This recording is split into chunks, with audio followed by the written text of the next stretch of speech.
So welcome each and every one of you to this particular course on molecular docking, titled as Advanced Molecular Docking. And my name is Jitesh Doshi. I will be your instructor for this entire course. In this course, let me give you a very quick introduction about what you will be doing, and then I'll ask you some questions so I'll get to know all of you a little bit better. So this course is intended for biologists, biochemists, pharmaceutical chemists, or pharmacy students, and many other related subject students to understand the role of computational techniques in understanding the molecular interactions. That's what the docking is. We'll be going into the details of what the docking is and how do we do that and so on. This is a kind of a workshop based on both theory as well as the demonstration of the software that we'll be using.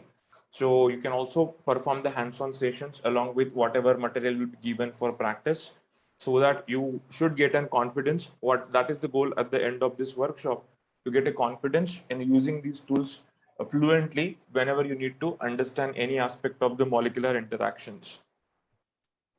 With this, there are few instructions at the start I would like to give.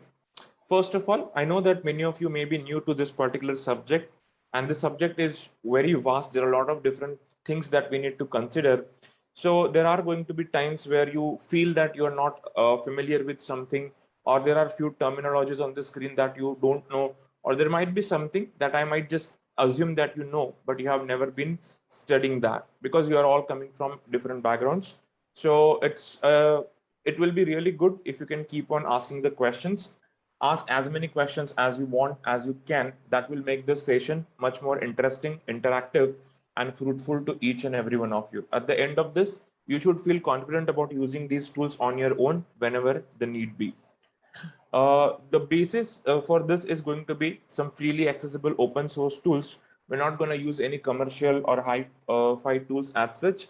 So the basic requirement is that you understand basic of chemistry, basic of biology, and you understand basics of computing, everyday computing, how to edit files, how to save it in different format. For questions, okay, there is a question. Should we unmute our mic or message you? Well, unmuting is really good because you cannot always explain the question in the short message. So you are expected to unmute. So you can just use the option raise hand. As soon as you raise hand, I'll pause so you can unmute yourself and you can ask your question absolutely. Or if you feel that it can be answered later, or it's just something related that you want to put on record and maybe answered later is fine, then you can put it in the message as well. So as soon as I get to that, or I stop talking about what I'm discussing, I will answer that also. Both are absolutely fine.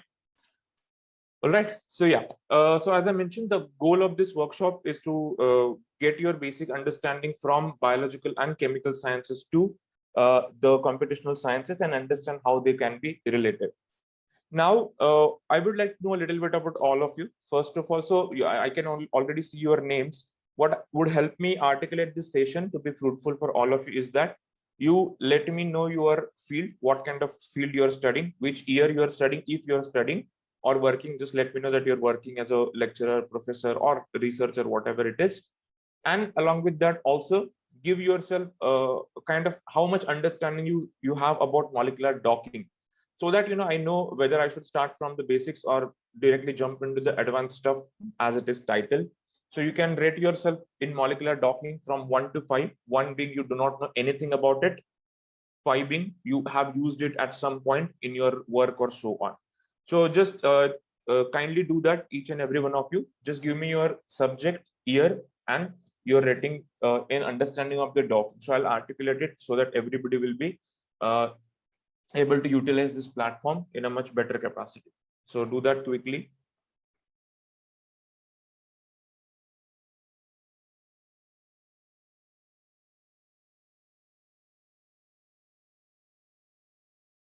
Fourth year biotech, very new to the docking. That's good. Okay. B Farm, third year, completely new. All right. You don't have to give your names. I can see them already. Final year B Farm. Okay. Again, new to the docking. Pharmaceutical science, okay, in the faculty, okay, that's great. B Farm third year, one, right?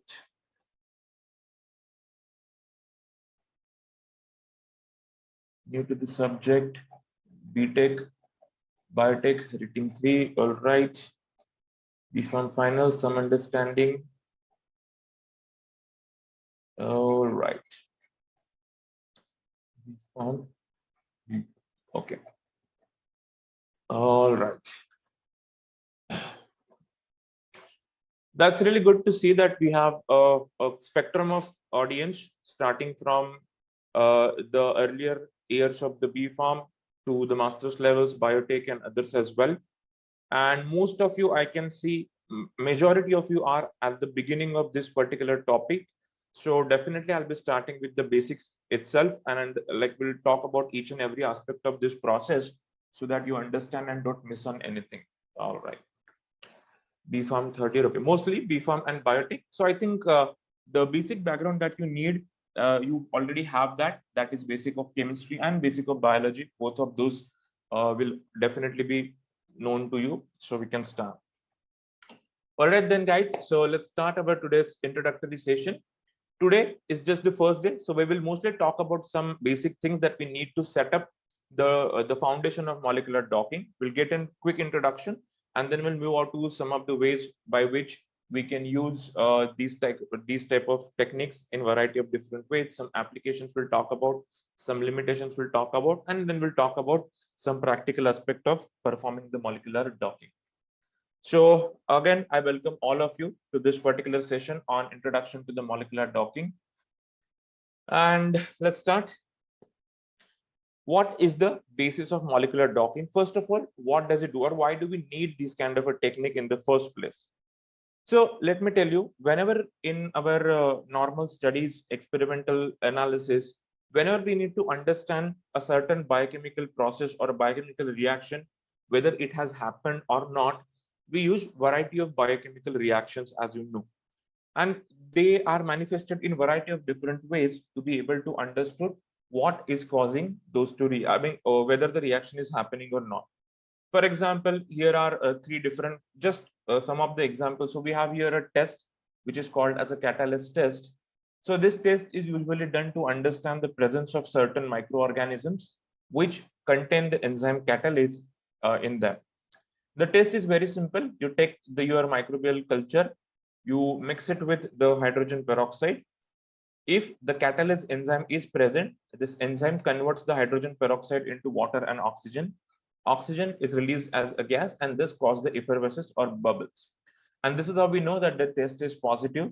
If it doesn't happen, then we say that the test is negative.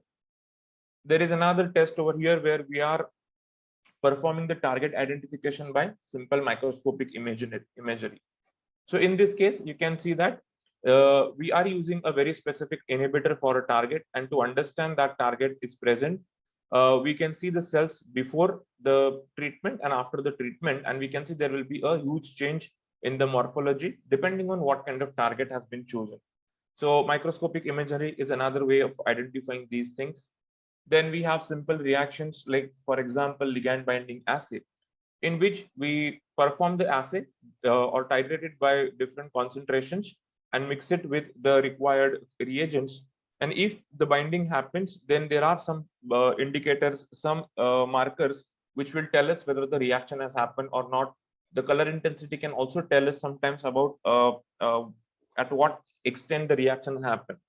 So these are just few. There are many other biochemical reactions that we do on a day-to-day basis to understand whether the molecules that we are expecting, they have interacted with each other or not. Ultimately, no matter how do we manifest these reactions as a macroscopic form, ultimately the basis for each one of this reaction to really happen in nature is exactly the same. That is the molecular interactions or molecular recognition. We'll talk about this process, which is very relevant to the molecular docking. What is happening here in this first case? There is a catalase enzyme which is capable of converting hydrogen peroxide to water and oxygen. So when we put a large amount of this hydrogen peroxide with the culture, the hydrogen peroxide molecules, they will go and bind to the enzyme in their substrate binding site. The enzyme will convert them into or break them into the water and oxygen. That is what the chemical reaction will happen. So the molecular interaction here is very important. If these two molecules are not able to interact with each other, you will not see the result of the test. Similarly here, when you are using a selective inhibitor for a certain target, the molecule goes and inhibits the protein. That means it inhibits the enzyme in its activity. Thus enzyme is no more active, and it causes it to cause a change of physiology, which will result in the change in the morphology of the cell if it is an important part of the cell's morphology. And here also ligand binding, as a for example, what happens when the ligand is binding to a certain target or its receptor, that will release inactivate the protein in some way, or maybe release some product. Ultimately that will be identified by some other indicators, and that will give us this colors. So no matter what we see in the outside, at the basis of this is the molecular interaction. That is the basic chemistry that happens. So the thing is that if we can understand these chemical reactions in their structural form or at the level of the molecular structures, then we will be able to estimate these interactions well before we have to perform these experiments. So the molecular docking works on the principle of the molecular recognition, and that is why we use this. So molecular docking is an kind of alternate way of identifying whether the given two molecules interact with each other or not. And these can be a variety of different types of molecules, but mostly it is used to understand the interaction between the biological macromolecules and the small molecular ligands or other biomolecules. So that is the main domain in which this technique was developed for. So very quickly, let's talk about the molecular recognition process itself, and then we will shift to some basic chemistry, just a quick review. But at any point, if you feel that something is not familiar, let me know. We can discuss that in more details or in an elaborate form, and then only we will go ahead. So as I mentioned, for molecular docking to be understood, we need to understand the underlying process of molecular recognition. As you know, in the nature, in any system which is consisting of molecules, all molecules are always in a constant state of motion, what we call as a Brownian motion. And any cellular process only happens when there is an interaction or a recognition of one molecule by other molecule as its partner.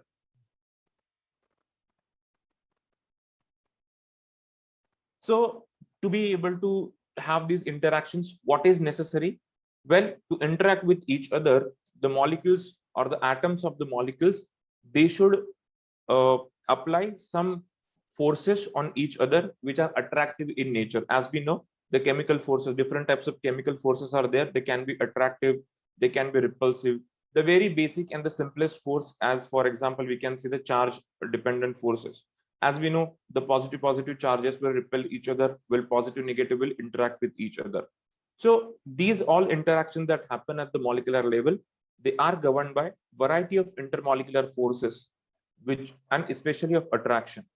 So only when these two molecules which are coming close to each other, if they have the forces of attraction with each other, then they will come closer, they stay with each other, and that will give them the time and space required to undergo a chemical reaction or a chemical transformation.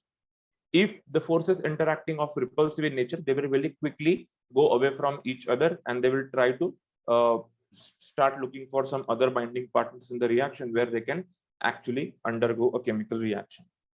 So if we can understand the basis of these intermolecular forces of attraction, we will be able to judge these interactions just based on the structure or the atomic arrangements or atomic composition of the molecule. That's the whole idea behind molecular docking. So with this information, the goal of molecular docking studies is to answer two questions. So what we're trying to do with these kind of studies is that, given the structures of two biomolecules, determine if these two molecules can interact with each other favorably. And if they do interact, then answer in what orientation or in what conformation these two maximize the interaction between them and minimize the energy of the entire complex. So the energy is a most important term here, because everything, all of these forces will lead to the energy. This energy will tell us whether the reaction is happening in a favorable manner or unfavorable manner. So all of these basic chemistry that we have talked about, the molecular structures, atomic rearrangements, the conformation, the energy, the forces, everything is interlinked here in molecular docking. And the models which are used for docking, they will kind of come together and give us the view of this. We are not going to directly jump into the techniques of molecular docking. We will set our base. We will understand the foundational principles, that how does it work, how do we understand these structures and so on, and then we will move on to these different practical aspects of it. So this is what we are trying to achieve with molecular docking. Now, to understand the molecular docking, there are few things we need to be aware of, and I will very quickly go over those things so that we will be able to perform this docking in a much appropriate manner. So let's see what are those things are, what we need to know when we are looking for any kind of molecular docking applications, what we are actually getting ourselves into. So to understand molecular docking, which is based on the interactions, these interactions are, I'll just note down some of the key terms here. Wait a second. So we need to understand first the molecular interactions which are present in each. To understand these molecular interactions, we need to be aware of different types of forces which act. So IMF, or intermolecular forces of attraction as well as repulsion. When we know about the forces, to compute those, we need to understand what are the different types of forces which act on each atom. To understand that, we need to understand the structure of the molecule. The structure of the molecule consists of different atoms, different bonds, and with this different conformations that they can have. So these are the key terms of the basis of structure we need to understand to be able to see where it comes from. So based on the atoms, bonds, and conformation, we can understand that what kind of forces they will be able to exert on other molecules or other atoms in the vicinity. And then if we know the forces, we can compute the energy. If we know the energy, we can understand the chemical reaction happening. So that comes from the basic thermodynamics, that how we can understand the energy and the chemical reaction which is happening over there.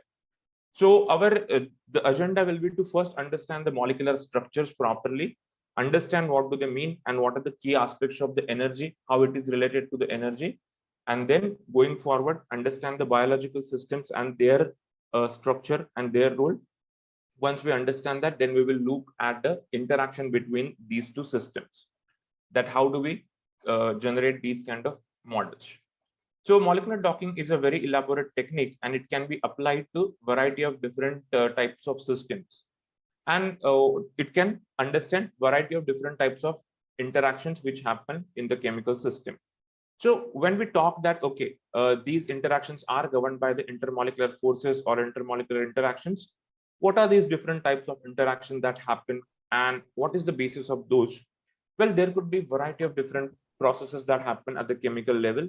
Some of the most important interactions you might have studied in your basic chemistry is that we have weak van der Waals interactions, which can happen, which are non-bonded in nature and can happen between different atoms.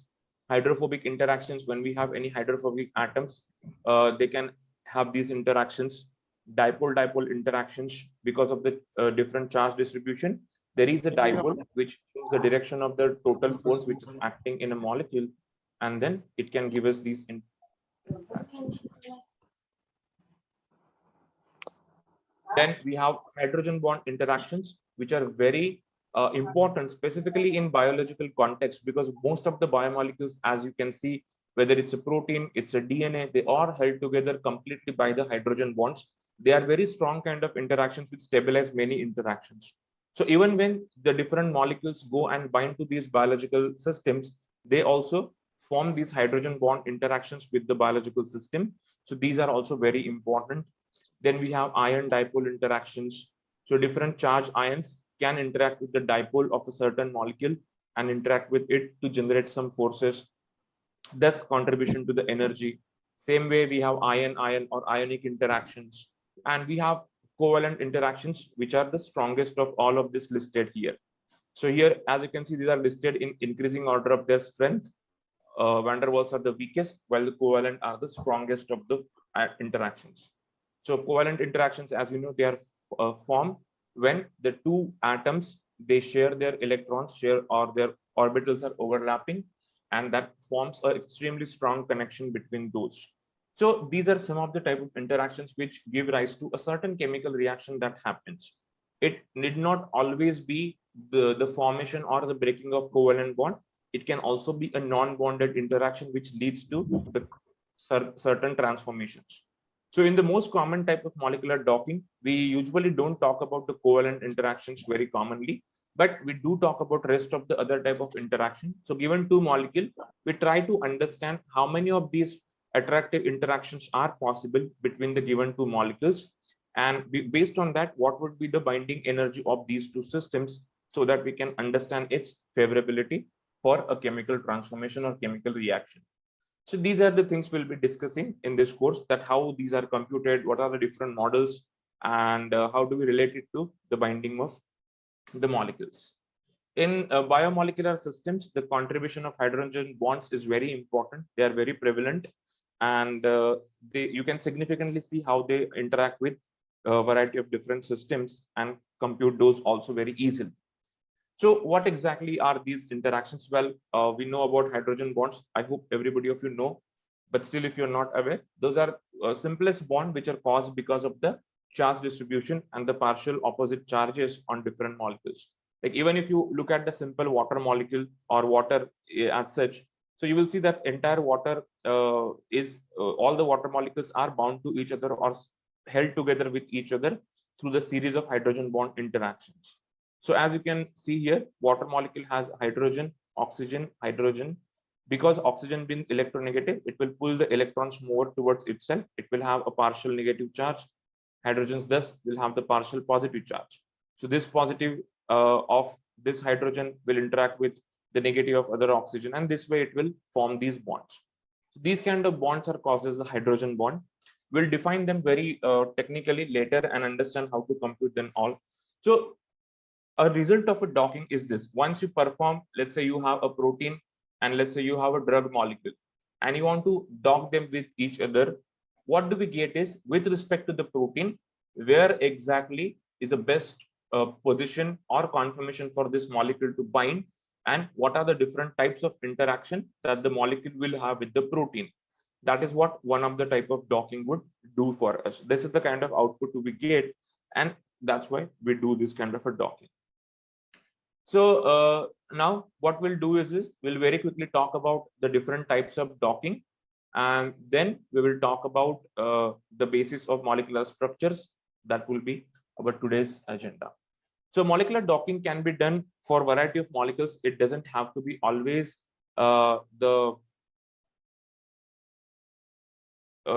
small molecule and the protein as such, but it can be between variety of different types of molecules. And based on what you're looking for in your system, you can understand these different types of docking. So if you want to understand the interaction between the two different proteins, you can perform the protein-protein docking.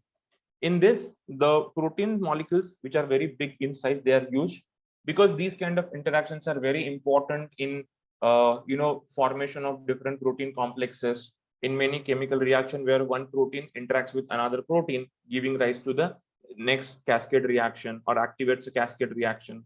To understand these biomolecular associations, you can use the protein-protein docking as a way to understand how two proteins talk to each other and how do they communicate, what kind of interactions are used, and so on. You can also identify which surface of the protein is involved, what amino acids are part of it, and you can characterize that in those kind of. What is capsid? I didn't say capsid, I said cascade reaction. Cascade reaction is basically a series of reaction that happens followed one after the other. So when a certain biochemical pathway is activated, it follows a series of reaction. That's what I meant, the cascade reactions that happens.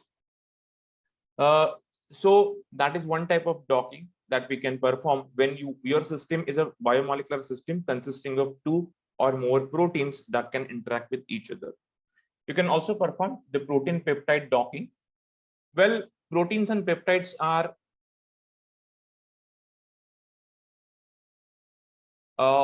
proteins and peptides are kind of similar type of molecules. Both are made up of amino acids, but the difference is that protein is a complete large folded structure that acts as a functional unit, while peptides are very short stretches of amino acid which may interact with the protein as their ligands, as their modulators, and so on. So to understand the interaction between them, what we do is a protein peptide docking. You can also understand the interaction between the proteins and small molecular systems like drug molecules, inhibitors, modulators, or so many other types of molecules are there for which you want, or there could be chemical probes, there could be metal ions. So you want to understand their interaction with the biomolecular system. You can use the protein ligand docking. This is the most common type of study for which the docking is used to understand the interaction between the small molecule, which could potentially be the useful drugs, and their interaction with the proteins, which are the targets for different diseases. So this is one of the technique we'll be discussing in much more details, but others also we are going to discuss in different capacities. You can also perform the docking between the proteins and DNA. So there are many reactions in which the DNA and proteins are involved. So for example, the DNA replication or polymerization, where we have DNA polymerase, which sits on the DNA and binds. We have different proteins like transcription factor binding sites. We have different activator proteins, which different regulator proteins. So these proteins go and bind to the DNA at a certain sequence or a certain region, and then they carry out the chemical reaction that they are supposed to. We have nucleases which can cleave the DNA. We have many kind of these proteins which are very helpful in this.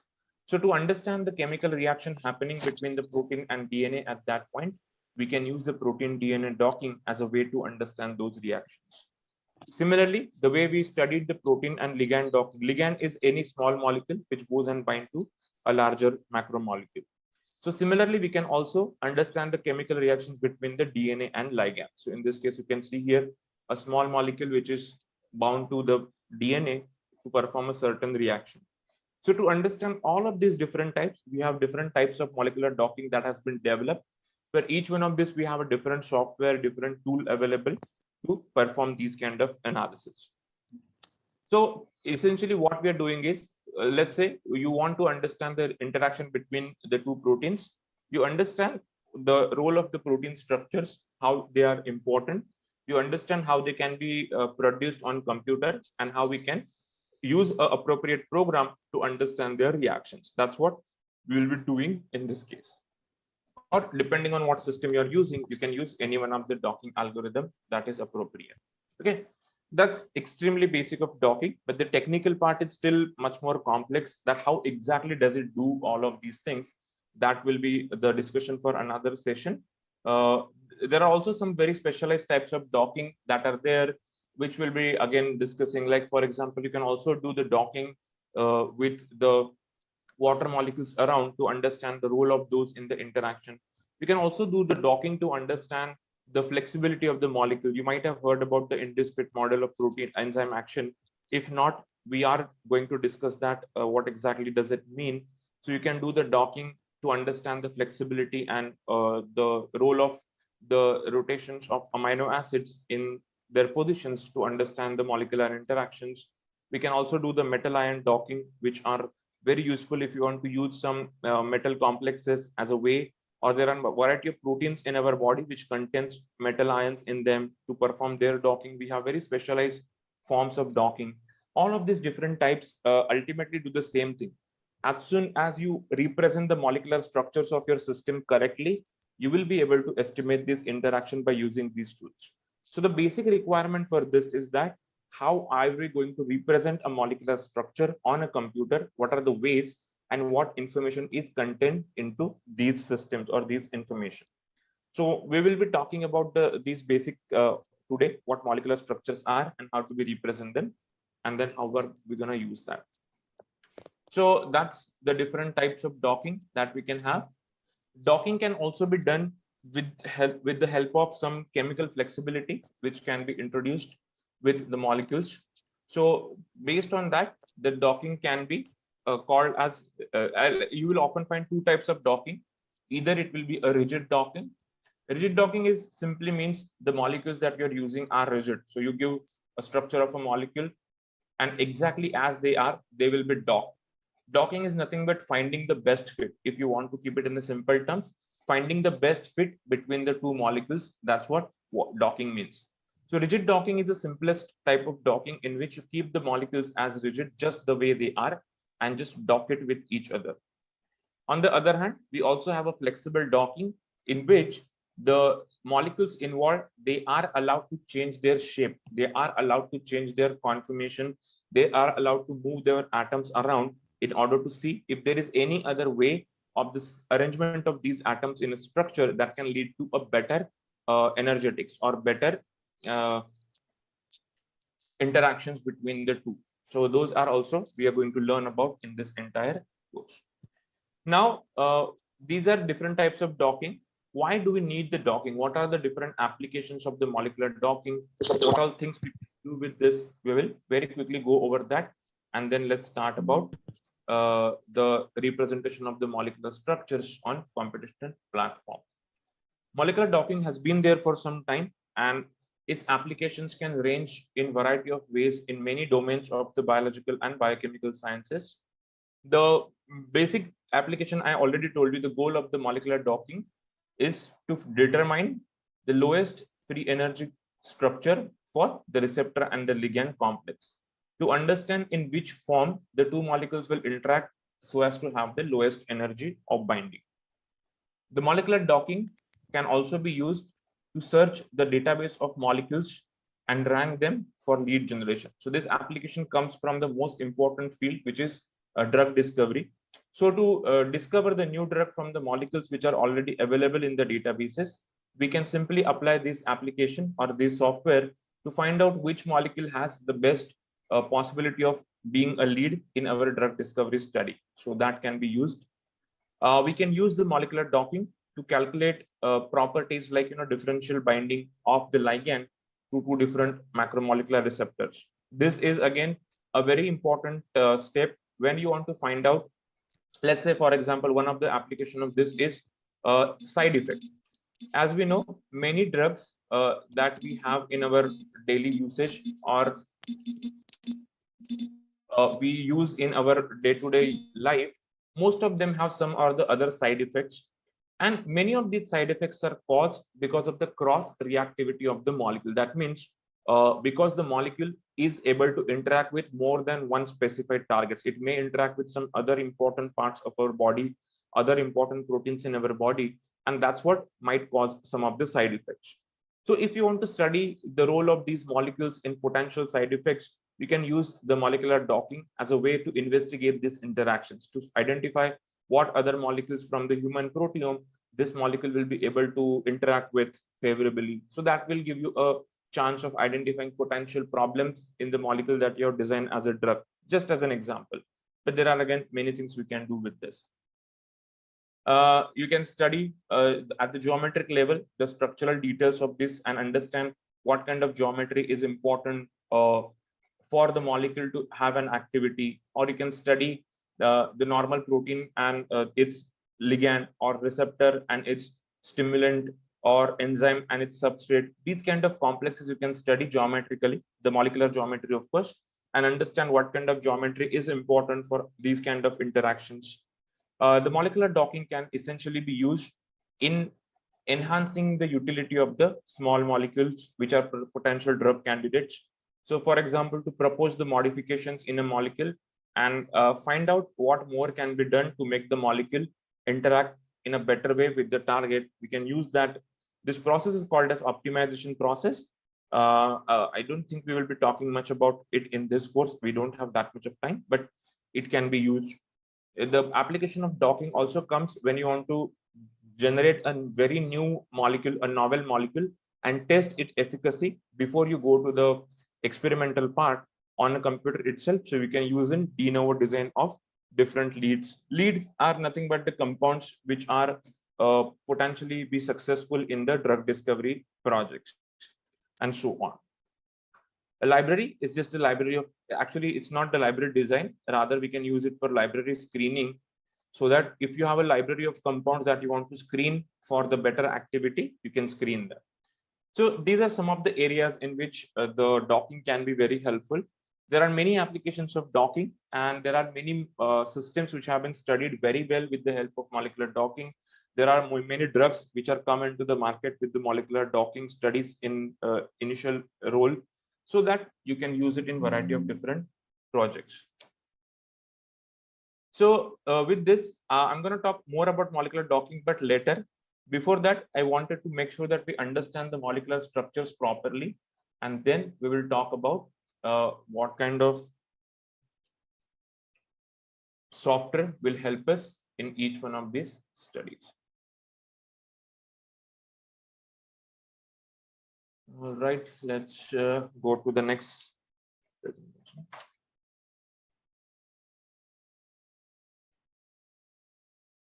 All right. So as I mentioned, to actually perform the docking, you need to first understand the basis, the molecular structures themselves, how they are created, what is the role of each one of the information in the molecular docking. So our next topic of discussion is going to be the representation of molecular structures in molecular docking studies. Okay, so we learn about first how they are represented, and then how do we use this information. Molecular structures are the key ingredient in any one of these studies. What exactly is a molecular structure? Well, molecular structure depicts a very specific arrangement of atoms in a given molecule. As we know, every molecule is made up of different types of atoms. Every molecule is represented in a certain geometric form, because that's how the chemistry happens. We may talk about this chemistry a little bit in detail. So structure of a molecule is nothing but a specific arrangement of atoms in a three-dimensional space.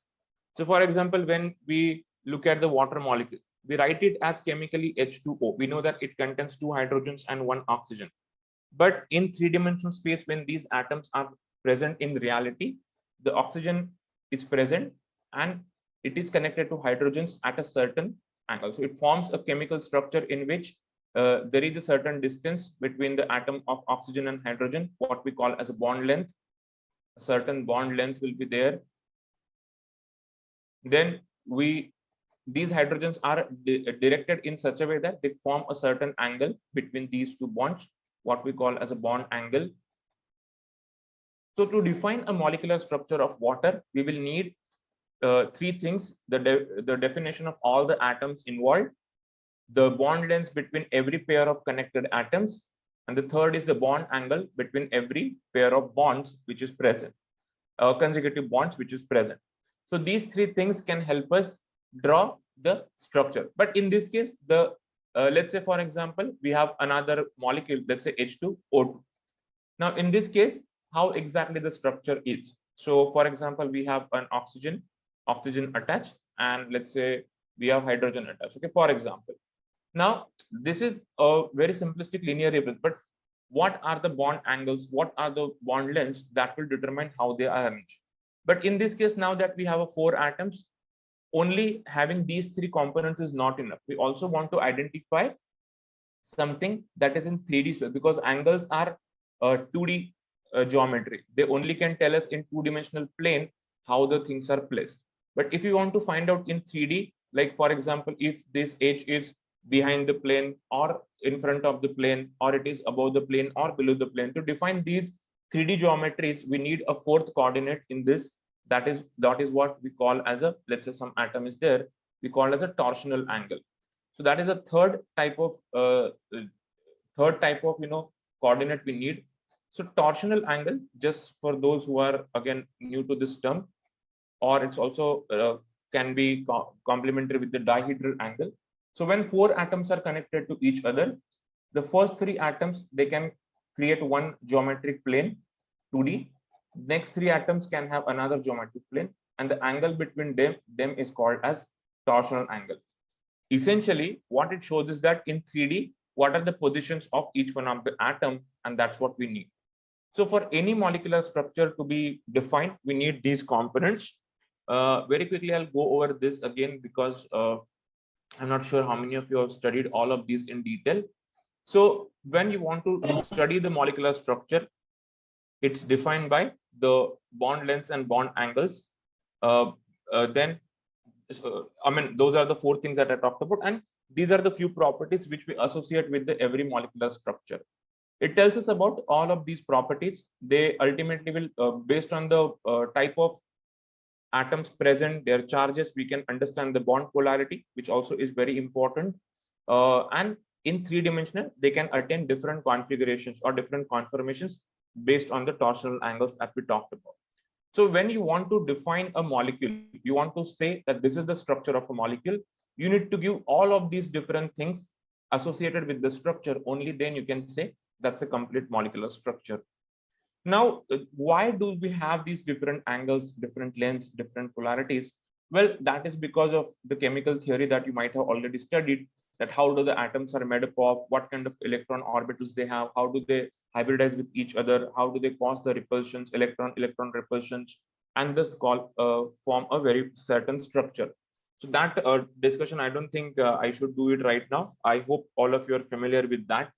So why do we need to worry about this detailed representation of a structure when we report the molecular structure on a computer?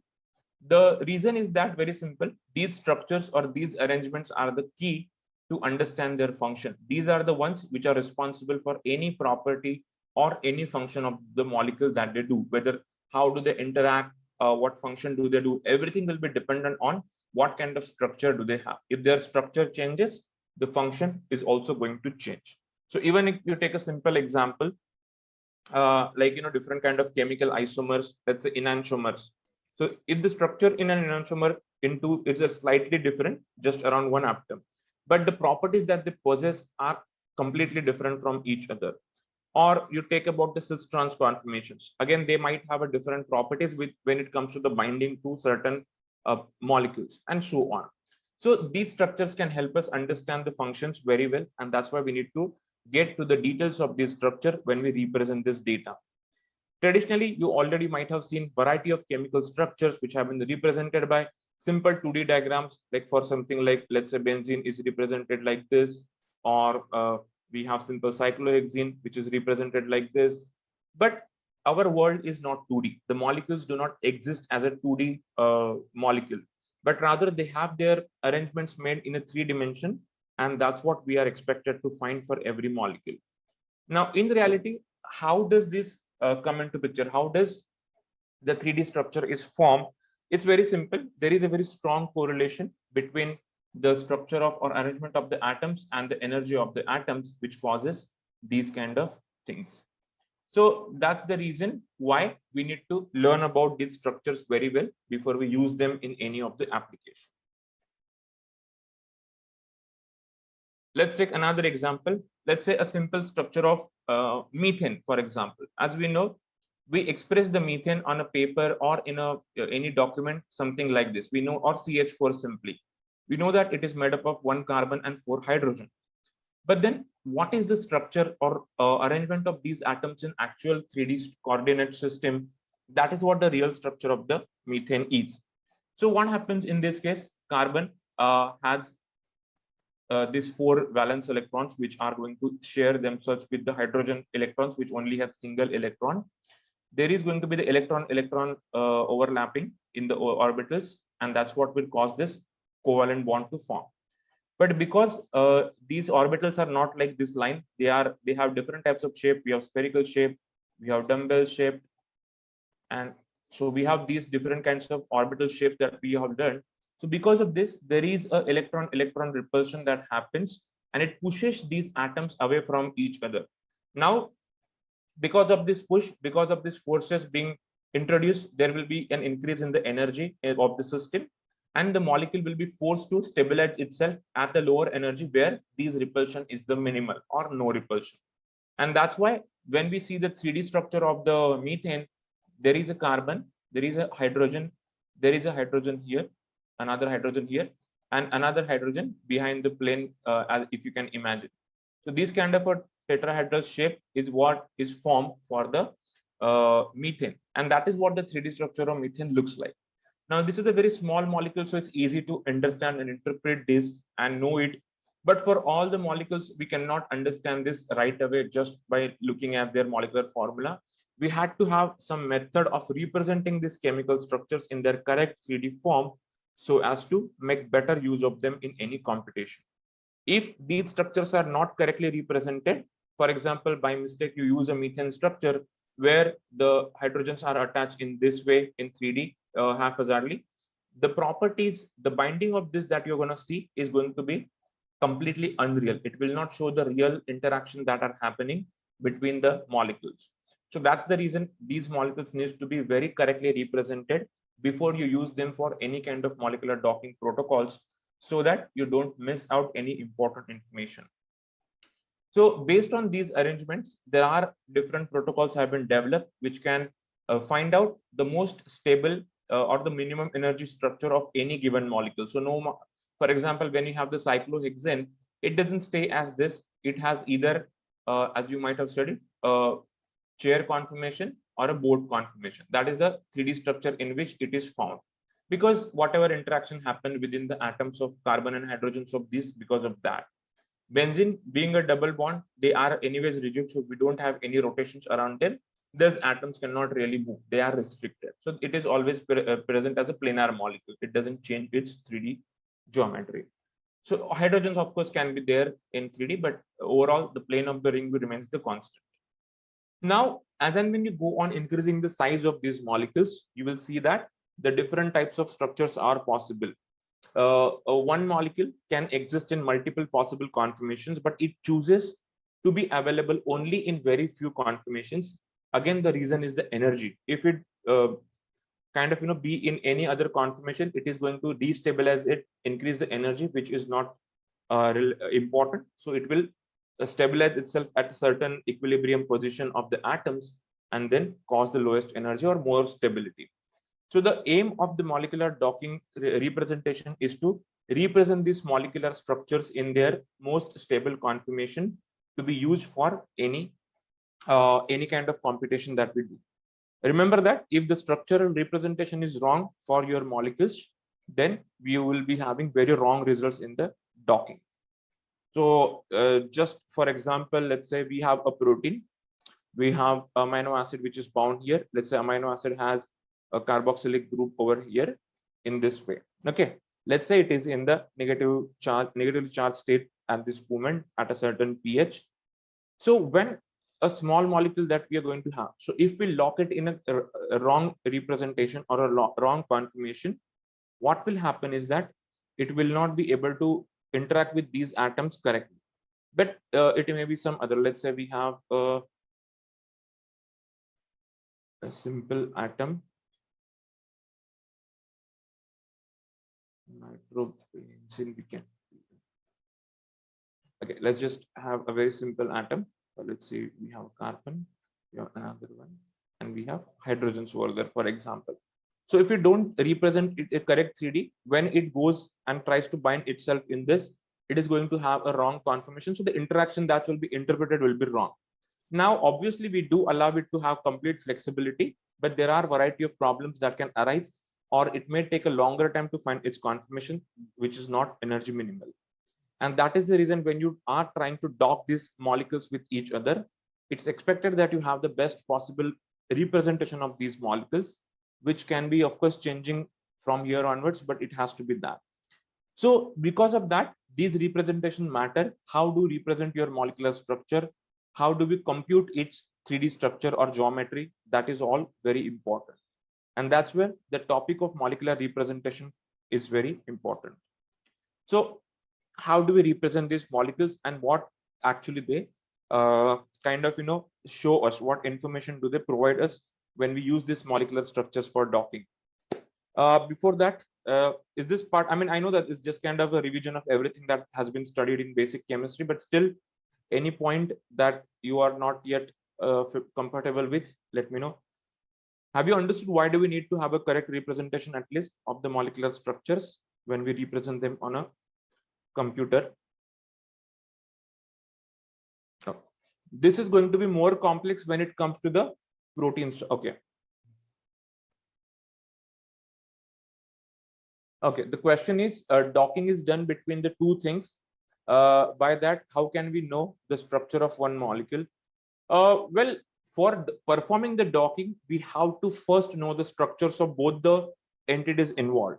Whether you want to dock the protein or you want to dock the protein and the ligand, you first have to know the structures of those both. Only then you can perform the docking. From docking, you will not know the structure later. You have to know it before you perform the docking. We'll see where do we get these structures, how do we know the structure for the known molecular entities and so on. We'll talk about some of the databases from where we can get these structures downloaded. So that's where the representation is the key to achieve a better results in the molecular docking. Now 2D structures you already have seen many times, but as I mentioned, 3D structures are more relevant for molecular docking because they represent the most close to reality arrangement of the atoms of all the molecules involved. The 2D structures, why we use them? Usually we use them because they are extremely easy to manipulate, very easy to do the calculations on, but they are far from reality. So these are the different levels of representation of molecular structures. First is a simple nomenclature. So we can represent it by certain name. In this case, phenylalanine. We can represent them 2D structure, which depicts the atoms involved and the connectivity between the atoms. So by looking at this, as you have been trained to understand what this representation means, you know that here we have carbon, oxygen, oxygen, hydrogen. We have NH2. These are also carbons, as we know. These double lines show the double bonds. So they only show the connectivity and the types of atoms which are present in a given molecule. Apart from that, there are going to be, of course, hydrogens which are implicitly considered. We'll talk about them as well. But in realistic way, this even though these can exist in multiple, so for example, this COOH can be in this direction, this can be in this direction, it can be in this, it can be in this, but in reality we find it only in one of the way. The reason is again those repulsions and the energies which are present. So this, what conformation does it present in reality? That is what we represent in a 3D structure. It tells us every atom's position in the three-dimensional geometric platform, and it tells us what will be the conformation that we are looking for. This is just again a simplified representation of the molecule. We know that these stick means that there is a bond. These tips of the sticks means that there are the atoms. But a more realistic view of looking at the molecular structures is by using the surface representation. What the surface representation does, rather than showing this in a cartoonish or some simplified way, it creates a molecular surface. As we know, every atom is going to have the electrons orbiting around it, a cloud of electrons. They are going to overlap. So this overlapping causes of, as you can see, a sphere of influence, as you can imagine. And that is what the real structure looks like of a molecule, because that entire area, even though it may have a vacuum for large space, it still is under the influence of all the subatomic particles which are present. So the molecular surface tries to represent that entire view of the molecule, which makes it easy to visualize what kind of interactions are happening, whether there will be an repulsion between the atoms and so on. So all of this is represented by this. So these are the different levels at which we can represent the molecules on a computer based on our requirement. For biomolecules like proteins and DNA, the 2D structures are not possible because they are extremely big structures. It's very difficult to lay them down flat as a 2D structure. So often they need to be represented in 3D surface, 3D structures or surface representation only. So that is how we represent the structures. But how this information is given on a computer to the software? How does the computer read this information or data about the structure of a molecule? So this information is provided to the computer or a software in a form of coordinate system or a form of coordinates. Again, as I'm assuming here, most of you are familiar with what a coordinate system is. Coordinate system is a geometric system to place any entity in a 2D or 3D space or even multidimensional space in different ways. So we usually are familiar with our XY coordinate system, which used for plotting the data and all, which shows us that the position of any or any one of the entity or a data point in X and Y coordinate. But our universe, as I mentioned, is 3D. So we also have a third coordinate, which is called as Z coordinate. It explains the position of each atom in this particular 3D coordinate system. So if let's say we have a structure something like this, then the this particular atom is present in some 3D space, certain distance in negative x-axis, certain distance in this y-axis, and certain distance in z-axis. So all of these three values, they represent the position of this atom. And similarly, every atom is represented as a molecular structure in terms of its molecular coordinate or the coordinates of their positions. And that's how we represent this molecular structures. So these are a variety of ways through which we can represent the molecular structures on a computer. But for the sake of this particular study, we are only going to make use of the connection tables. We are not going to look at any other molecules representation as of now. So now here we have a certain molecule. Can someone identify what molecule is this on the top right corner? Does anyone know what kind of molecule is this?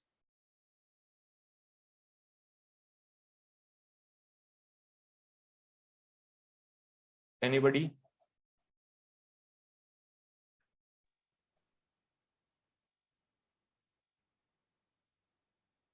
Acetic anhydride. Okay. All right.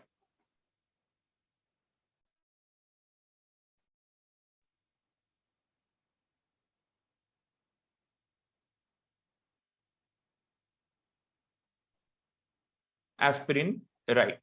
It is the structure of aspirin or acetyl salicylic acid. That's what this structure belongs to. So one of you has answered correctly. Now we know this because we have learned about this. We know what it means. We know that when we see the structure like this, it means that we have this carbon atom here. We have another carbon. This carbon is connected to three other hydrogens because the valency of the carbon is 4. That's why we need to fulfill that, and so on. We know that there is a carbon CH over here. Here also we have CH, and so on. So all of this we know because we have learned about it. So the same aspirin molecule, when you want to represent its structure on a computer or in a computational file format, how does it use this data? How the molecular docking software understand all of these positions of the molecular structure? So for that, the most common way of representing this entire structure to a computer is by using something that we call as a connection table. Connection table is a table of all the atoms listed one by one and their connections and their positioning.